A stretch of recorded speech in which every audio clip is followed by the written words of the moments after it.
Et bienvenue, mesdames et messieurs, en cette 15e épisode de nos pauses TI. Mon nom est Pierre Tocci et je suis l'animateur de cette conversation ce matin. Format est simple. Durant les prochaines 15 minutes, nous allons faire comme avant les COVID, donc aller à la machine à café et converser d'une thématique qui est d'actualité. Et aujourd'hui, ce matin, j'accueille mon collègue Dominique Derrier, qui est chef de la sécurité informatique chez Nomipro. Bonjour, Dominique. Bonjour Pierre, ça va bien? Ça va bien, merci. Et notre thématique ce matin, maximiser la croissance, le rôle des TI.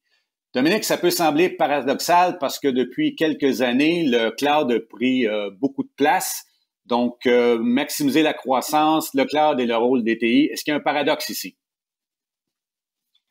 Il y a toujours des paradoxes en TI, puis les technologues et les techniciens aiment bien créer des paradoxes. Il y a un paradoxe parce que on change un petit peu. On sait aujourd'hui, Pierre, je pense que dans les différents mandats, les différentes rencontres qu'on peut faire au quotidien dans le cadre de nos missions, les TI est un passage obligatoire. Si tu veux augmenter ton activité, si tu veux pouvoir te développer, il faut que tu ailles plus vite, il faut que tu arrives à avoir des métriques, il faut que tu arrives à avoir des éléments pour pouvoir mieux décider, mieux être en contrôle. Et ça passe par de l'informatisation. Le fichier papier qui faisait les informations, ça fonctionne plus. Il faut que tu notes ta partie de TI. Donc, tu as besoin d'une accélération de cette partie de TI. Et puis, on passe d'un mode du fichier à la main à des fichiers Excel. Puis, on se rend compte que les fichiers Excel, c'est bien joli, mais c'est pas suffisant. On veut classifier, etc. Et donc, on crée des applications. Et là, tu me parles du cloud. Eh ben, le cloud, c'est aussi une autre façon de démarrer rapidement des applications. Alors, un paradoxe, oui, parce qu'on aime bien faire à l'interne, etc. Et puis, quand on parle du cloud, c'est pas l'interne, c'est l'externe. Oui. Mais dans tous les cas, c'est de l'accélération dont on a besoin aujourd'hui. Donc, quand tu me parles d'accélération, le besoin d'accélération, c'est l'accélération de mise en place, l'accélération de gestion. Comment est-ce que tu pourrais définir ça pour moi? On parle toujours d'un besoin business. C'est fini le temps où on installait un serveur parce que ça faisait plaisir d'avoir un serveur, ou on installait une application parce que ça faisait plaisir d'avoir l'application. Ça doit correspondre à un besoin business. Et le besoin business, c'est d'accélérer. Je veux pas que mon entreprise elle meure, je veux que mon entreprise elle puisse prospérer, je veux pouvoir avoir des carnets de commandes qui sont rapides et besoin d'accélérer. Alors ça a l'air un peu bizarre quand c'est le gars de la sécurité qui dit ça, mais on a besoin d'accélérer, et moi je te rajouterais, on a besoin de sécuriser aussi par-dessus. Oui, en effet, pour moi, ça sonne très bizarre que le gars de la sécurité me dise il faut aller plus vite. Il faut aller plus vite, mais il faut aller plus vite. Comment je pourrais dire, comment est-ce que on s'entoure mieux pour aller plus vite? Alors t'as raison, les gars de la sécurité, ils ont un peu peur du changement. Mm-hmm. Parce qu'ils ont établi des règles, ils ont fait leur analyse, etc. Donc dès qu'on va changer, on change le cadre. Vous êtes des figures, des types très rigides, très rigoureux dans les contrôles, etc. Oui, les contrôles, oui, très rigoureux, parce que quand on a décidé d'une règle, il faut l'appliquer, puis il faut être sûr qu'elle est appliquée, puis comment on s'assure que c'est bon, puisque ça garantit la stabilité. Alors après, s'il y a des il y a des ciseaux qui nous écoutent, des chefs de sécurité qui nous écoutent, ils aiment pas passer pour les méchants. Il y a personne qui aime passer pour le méchant. L'idée, c'est que c'est un business enabler, et comme les TI qui doivent être des business enablers, on va promouvoir le business, on va aider à ce que l'entreprise prospère, et pas à développer la sécurité, à développer les TI, à vraiment faire que l'entreprise ait le besoin d'affaires subsiste. Il faut pouvoir s'adapter et puis anticiper la demande, etc. Et donc c'est pour ça qu'on observe aussi une mutation des équipes TI, qui sont pas juste des gens qui sont là pour faire s'assurer que les serveurs fonctionnent. Ils sont là pour aider à proposer les meilleures solutions au bon moment, et puis à des moindres coûts. Oui. Juste pour te reprendre, je ne crois pas que mes amis de la sécurité nous imposent des choses, mais je crois que votre rôle, puis c'est souvent ce que je dis à mes clients, votre rôle est de vous protéger contre nous-mêmes, contre nos ambitions qui peuvent un petit peu dérailler de par la vitesse qu'on voudrait mettre les choses en place. C'est surtout ça que je vois comme rôle de la sécurité. Mais toujours, Comme ami. comme ami. Je te remercie, Pierre. Je te remercie. Ça me fait plaisir. Ça me va droit au cœur. Maintenant, on parlait d'accélérer. On accélère des processus. Comment en maintenant ce chapeau de bon gardien, de bon père de famille? Il y a quelque chose qui est important, c'est qu'effectivement, tu dois pas délaisser ta sécurité puis courir dans tous les sens, dans tous les bouts. Tu dois pas délaisser tes TI et puis aller courir dans tous les sens.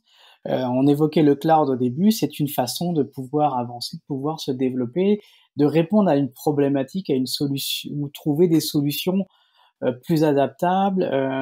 Dans le cloud, hein, on paye à la consommation, donc c'est facile pour commencer à démarrer et puis pour faire croître ton activité. Et le rôle en fait les entreprises gardent une responsabilité. C'est pas parce que tu t'en vas dans l'info nuagique que tu n'as plus de responsabilité. Non, tu as toujours ta responsabilité sur tes données. Et puis, tu dois avoir ton traitement qui doit se faire en adéquation. Donc, comment est-ce qu'on fait? Il faut pouvoir garder cette notion, j'allais dire, d'y aller sereinement. Oui, on va proposer des solutions, mais on va faire nos analyses de risque, on va regarder si on est capable d'opérer, si notre prestataire avec lequel on fait affaire est fiable, si on peut être sûr qu'il répond à nos critères pour faire avancer la business. Et donc la partie TI, c'est plus oui, il y a une notion d'expertise, d'informatique, etc. Mais on a une notion qui arrive sur est-ce que la solution qu'on va prendre correspond à nos besoins d'affaires, est-ce qu'elle est sécuritaire, est-ce qu'on la contrôle, et puis comment est-ce qu'on fait. Et donc on va avoir une sorte de gestionnaire sur cette partie-là pour pouvoir avancer. Donc ça, c'est un premier, ça c'est un premier point. Et puis tu as un deuxième point qui arrive, qui est quand tu vas avancer sereinement, il faut que tu départisses des actions qui sont un peu le quotidien ou les petits bobos du quotidien des équipes TI pour pouvoir accélérer et de pouvoir aller basculer vers de l'automatisation. C'est un phénomène naturel, hein. On peut prendre l'exemple des voitures où avant on les fabriquait à la main et puis on bascule avec Ford dans une optimisation, une industrialisation et une automatisation de la production. Et on commence à voir aussi ça sur la partie informatique et c'est quelque chose d'essentiel de pouvoir automatiser. Est-ce que tu pourrais me donner un exemple d'action qu'on va se départir au profit de l'automatisation? Parce que c'est ce que tu sembles me dire en ce moment.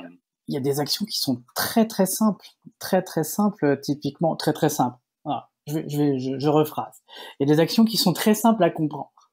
Oui. Tous les premiers mardis du mois, Monsieur Microsoft donne des correctifs de sécurité à mettre en place. Voilà. En combien de temps je vais être capable de les déployer sur l'ensemble de mon parc? Si c'est des personnes qui le font manuellement, tu vas embaucher une équipe qui va courir après le patching, après ces mises à jour. Et puis, je te dirais, ils ont 30 jours, parce que le mois d'après, paf, ça recommence. Il faut refaire une autre. Donc, si tu commences à mettre de l'automatisation dans ces éléments-là, tu vas améliorer ton efficience par rapport à ça et tu vas libérer les énergies de tes équipes TI à est-ce que c'est fait, pas fait, et puis tu vas juste traiter les petits cas qui auront des problématiques et après tu vas les libérer pour aller chercher les bonnes solutions pour la business, pour aller améliorer les solutions, continuer à optimiser. Si tu les bloques dans des opérations du quotidien, on parlait des gestions des changements, faire des changements de mot de passe, il y a des moments donnés, il va falloir avoir de l'automatisation à l'intérieur de ça parce que, encore une fois, tu vas bloquer les gens sur des missions qui sont un peu plus compliquées, un peu plus, on va dire, bas niveau. Elles sont obligatoires parce que ça fait partie des briques de sécurisation. Et puis, quand le gars de la sécurité va faire les contrôles, puis il va dire, ça c'est pas fait, comment ça se fait, il va mettre de la pression là-dessus. Si on a une solution d'automatisation, voilà, on va pouvoir accélérer cette partie-là de métier. Encore une fois. Donc, l'automatisation peut réduire les occasions d'avoir des oublis humains, l'incompatibilité entre des actions, parce qu'il peut y avoir plusieurs actions faites en même temps de diverses parties. Donc, l'automatisation, dans le terme du cloud, on parlait d'orchestration de processus. Est-ce que notre optimisation est comme un orchestre aussi avec un chef qui est l'automatisme? Tu tu peux aller après dans le concept un peu plus gros sur l'orchestration avec plusieurs types d'automatisation. Je commençais par un exemple simple. Oui. Mais regarde, si tu montes tes clés de voiture, il y a un petit piton, quand tu appuies dessus, ça barre toutes les portes de ta voiture. Avant, vu le nombre de cheveux comme moi que tu as, tu étais obligé de peser sur le piton des 4 portières, de fermer les fenêtres avec tu sais, la manivelle, d'accord? Oui. Mais aujourd'hui, Oui. tu appuies sur un piton, c'est automatique, ça va refermer les fenêtres dans les nouvelles voitures, ça va barrer les portes, le coffre, etc. Enfin, c'est automatisé, d'accord? Et puis tu vas faire ton action, tu t'as sauvé du temps, puis tu vas faire ton action, puis même des fois, tu as le petit bip de la voiture qui dit c'est bon, c'est verrouillé, ou un signal sonore. Et ton contrôle, il est très rapide à faire. Bon, on va l'avoir sur toutes les briques. L'idée, c'est de l'avoir dans tes parties de TI. Quand tu veux faire un déploiement, tu veux faire un déploiement qui soit fait, déployé, avec les critères qui soient mis en place. Encore une fois, faire des checks, des fois, ou faire des opérations manuelles, à un moment donné, tu as un risque d'erreur. Donc, tu vas avoir un 3% de risque d'erreur sur les opérations manuelles que tu fais au fur et à mesure. Donc, si tu veux accélérer, si tu veux concentrer tes énergies sur comment développer, apporter la bonne réponse à la compagnie, à la société, il faut se départir de cette partie-là puis rentrer dans l'automatisation. Je te dirais, c'est encore plus simple de faire l'automatisation quand tu as une opération que tu répètes tous les jours, tu vas l'industrialiser, tu vas l'automatiser. Et en tant que gars de sécurité, moi je préfère que ce soit bien défini, on a bien l'industrialisation, l'automatisation, ça m'évite des erreurs, et puis je suis sûr que ça va être fait sur une base récurrente.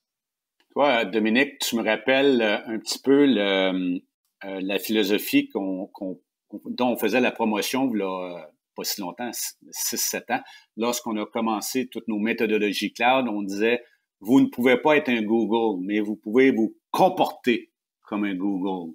Il y a certaines meilleures hygiènes, vous appelez ça comme ça, l'hygiène informatique en sécurité, au niveau des processus. Donc, on peut faire la même chose. On peut pas être un Google au niveau sécurité, mais on peut adapter un comportement via des automatismes qui vont nous amener à un endroit qui est propice pour nous. Il y a des éléments. Il y a des guides qui existent de sécurisation. Okay, il y a 200 pages de bonnes pratiques à faire. Il n'y a pas personne qui fait ça. Et puis aujourd'hui, quand il y a un nouveau projet qui arrive, l'équipe TI, il y a la notion, le time to market, il faut accélérer, etc. L'équipe TI va pas dire, oh, attends une minute, ça va prendre 10 jours avant que tu puisses imaginer voir l'application s'afficher sur ton écran. Parce que j'ai toutes les checks qui doivent se faire, etc. On parle de provisioning, hein, mais l'idée, c'est d'avoir ça fait avec une méthode de déploiement, d'automatisation, etc. Si demain on te dit tu vas acheter une voiture puis on dit ça va prendre à peu près un an et demi à la faire parce qu'elle est faite à la main, alors oui, si c'est une Bentley, peut-être que tu acceptes, mais si c'est une voiture standard, tu n'accepteras pas. Okay, et bon, on a ce principe-là dans les TI, on a ça avec le cloud pour accélérer, etc., pour avoir ces éléments-là. Et maintenant, si on amenait un petit peu plus loin les concepts d'automatisation, bon, on peut commencer, je présume qu'on peut commencer petit, on peut aller très loin dans pas juste la réflexion, mais la mise en place. Mais donne-moi des exemples qui, l'automatisation nous aiderait en sécurité ou en meilleur gardien de l'information. Le premier exemple de ce qu'on appelle le guide de hardening, tu as des règles que tu as définies, on va dire, est-ce qu'un serveur qui est sur Internet, il a besoin d'avoir du Bluetooth? Est-ce qu'il a besoin d'avoir les drivers d'imprimante? Est-ce qu'il a besoin d'avoir... Il y a plein d'éléments que tu peux désactiver qui servent à rien, qui servent juste à augmenter ta surface d'attaque. Si tu n'en as pas besoin, le principe en sécurité, hein, si tu n'en as pas besoin, le prends pas. Oui. Toutes ces désactivations-là, tu peux avoir d'automatisation qui va te le faire. Ça, c'est un exemple assez simple qui peut parler à tout le monde. Okay, t'as pas besoin d'ouvrir, d'installer un logiciel que t'as pas besoin, parce qu'il vient pas. Le prétexte, c'est qu'il vient par défaut, mais si t'en as pas besoin, le fais pas. Ça va te sauver du trouble parce qu'il faudra le mettre à jour, etc. Tu peux avoir aussi des éléments qui vont être des règles de configuration. Tu vois, on veut mettre tel type de certificat SSL, par exemple, et on va avoir la génération qui va se faire dans un processus automatisé, puis qui va faire l'installation et la vérification. Pour avoir cet élément-là. Tu peux avoir tout ce qui est, encore une fois, je parle de vérification, tout ce qui est du monitoring. Ça paraît logique d'utiliser des robots pour faire du monitoring. C'est fini le temps où on mettait des armées de personnes qui cliquaient, c'est bon, la page elle s'affiche. Aujourd'hui, tu vas automatiser ces éléments-là. Ça paraît logique, hein? Oui. On a ça. Et puis aujourd'hui, on a des automatisations qui peuvent aller jusqu'à la réponse sur de l'incident, par exemple, en termes de sécurité. On a des thresholds qui arrivent, des seuils qui sont dépassés, et on a des actions qui sont préprogrammées, puis on va lancer les actions sur les équipements. Ajouter une règle de firewall. Aujourd'hui, c'est un peu compliqué de désactiver, changer un mot de passe, supprimer un partage qui était dans mon Google Drive et puis qui est un document confidentiel qu'il ne devait pas. Je peux avoir une automatisation qui va s'occuper de faire ça. Ça prend quand même que la règle soit bien définie. Il faut pas s'attendre que ce soit magique et que tu mettes un outil d'automatisation, puis comme par hasard, il va traiter tous tes éléments. Il n'y a pas de magie dans ces éléments-là, mais tu as quand même des règles. Alors oui, magie, c'est intelligence artificielle qui va apprendre, etc., qui va trouver les bons éléments. Ça marche pas encore, c'est pas encore super bien. Quand ça marchera parfaitement, ça va aider à faire l'automatisation puis injecter les règles dans l'automatisation. Mais aujourd'hui, il faut quand même partir de tes règles pour pouvoir, de tes règles d'entreprise ou de tes risques ou de tes objectifs business pour pouvoir accélérer, pour automatiser. Donc, ce que je peux avoir comme message de conclusion, ce que je comprends, c'est que l'automatisation, oui, c'est un excellent moyen technologique de départir de certaines tâches qui ont peu de valeur ajoutée pour l'entreprise, mais aussi, ce que tu viens de me dire, c'est la pérennité du savoir. Tu ne te fies plus sur l'expertise de quelqu'un. C'est plus industrialisé, plus mécanisé maintenant, les processus. C'est ça. Ça a un effet pervers. Il faut faire attention parce que quand c'est automatisé, si jamais tu as un grain de sable dans l'automatisation, ça ne te prend pas quelqu'un qui faisait des opérations manuelles pour réparer. Oui. Okay? Ça te prend quelqu'un qui a cette notion-là, cette compréhension, cette multidimension, parce qu'on parle un petit peu, quand on dit automatisation, on parle un petit peu de développement, on parle un peu d'infrastructure, on parle un peu de différents éléments. Donc, ça te prend quelqu'un qui maîtrise un petit peu plus toute la chaîne et pas juste un expert en silo. Donc, tu vois, ça, c'est un premier point. Tu as un deuxième point que j'ai pas forcément évoqué, c'est le contrôle de ces éléments-là, parce que quand tu as beaucoup d'automatisation, faut t'assurer que ça fonctionne. Oui. Tu peux pas dormir, dire c'est bon, c'est le robot qui s'en occupe, je peux dormir. C'est l'objectif, mais ça te prend un minimum de contrôle pour t'assurer que tout se passe bien. Hein, on n'a pas envie de faire un nouveau film avec Skynet et puis les Terminators qui arrivent au bas de notre maison dans pas longtemps, ok? Donc on veut avoir au moins un minimum de contrôle avant de passer dans une full automatisation et puis dire tout va marcher tout seul. Donc on a quand même besoin d'un peu de contrôle pour s'assurer que ça fonctionne et de visibilité. Bien, merci Dominique. Mesdames et messieurs, on arrive à la fin de notre entretien de ce matin. Donc encore merci beaucoup pour tes connaissances et tes bons conseils sur les meilleures pratiques, Dominique. Et je vous invite à réécouter l'intégrale de cette conversation ce matin sur notre hub.novipro.com. Donc, l'adresse est hub.novipro.com. Et vous allez retrouver tous nos éléments en différé. Et en mon nom et au nom de Dominique Derrier, bien, nous vous remercions d'avoir été parmi nous ce matin. Et à très bientôt. Bonne journée à vous. Merci.